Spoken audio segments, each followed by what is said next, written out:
Friends, இந்த வீடியோவில் நம்ம என்ன பார்க்க போகிறோம்னா விஜய் சார் நடித்த ஜனநாயகன் படம் வந்து இன்னைக்கு ரிலீஸ் ஆயிருக்கு ஃப்ரெண்ட்ஸ். இந்த படம் வந்து ஃபர்ஸ்ட் டே பாக்ஸ் ஆஃபீஸ் கலெக்ஷனை பற்றி தான் பார்க்க போகிறோம். இது வந்து நிறைய தேட்டர் செலப்ரேஷன், நிறைய பேரோட செலப்ரேஷன். விஜய் சாரோட கடைசி படம் வந்து நிறைய பேர் வந்து சோகமாக வந்து கருத்துக்களை தெரிவிச்சிருந்தாங்க. நம்ம இந்த வீடியோவில் என்ன பார்க்க போகிறோம்னா Jana Nayagan first day box office கலெக்ஷன்லாம் பார்க்க போகிறோம். இது வந்து அஃபிஷியலாக வந்து மூவி டீம் கொடுக்கல. பட் வந்து நம்ம வந்து சில விஷயங்கள்ட்ட எடுத்து நம்ம போட்டிருக்கோம். ஓகே, நம்ம வீடியோ இது வரைக்கும் நம்ம ஃபஸ்ட் டைம் பார்த்துருக்கீங்கன்னா மறக்காமல் லைக் பண்ணுங்கள், சப்ஸ்கிரைப் பண்ணுங்கள். ஓகே ஃப்ரெண்ட்ஸ், நம்ம வீடியோக்குள்ளே போய்க்கலாம். Okay, thank you. நான் கூட நேற்று தேட்டரில் போகும்போது நிறைய செலப்ரேஷன் பண்ணாங்க. விஜய் சாரோட கடைசி படம் நடந்தால மிகப்பெரிய எதிர்பார்ப்பு இருந்தது இந்த படம் வந்து.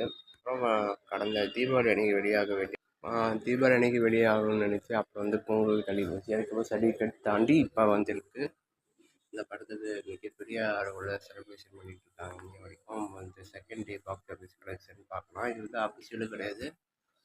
இது வந்து சில கூகுள் சொன்ன இதெல்லாம் இது வந்து சரி பார்ப்போம்.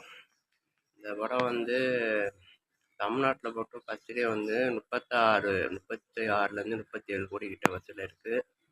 தெலுங்கில் வந்து அந்த படம் வந்து 2.75 க்ரோஸ் வசூல் இருக்குது. ஹிந்தியில் வந்து 1.75 க்ரோஸ் வசூல் இருக்குது.